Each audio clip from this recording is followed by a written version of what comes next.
చూస్తుంటే నాకు కళ్ళ నుంచి నీళ్ళు వస్తున్నాయి.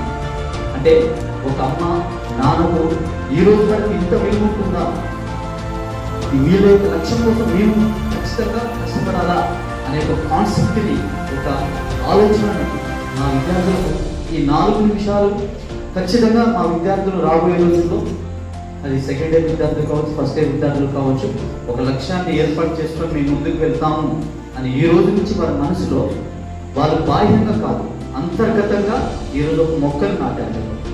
దానిని మేము కూడా తీసుకొని మా అధ్యాపక బృందం కూడా ఆ విద్యార్థుల యొక్క ఏ లక్ష్యం కోసం అయితే పోరాటం చేస్తున్నారో దానికోసం మేము ఖచ్చితంగా కృషి చేస్తాం. మేము ఆ లక్ష్యం కోసం వాళ్ళని సాధించే విధంగా చేస్తాం. మీ ఇన్స్పైర్ ప్రోగ్రామ్ ఇన్స్పైర్ కాదు, అది ఒక లైఫ్కు కావాల్సినంత ఏదైతే వాళ్ళు కావాలనుకున్నారో ఆ జీవితానికి ఏదైతే కావాలో అదంతా అందించాలి. అలాంటి ఇన్స్పైర్ కార్యక్రమం మా కళాశాలకు రావడం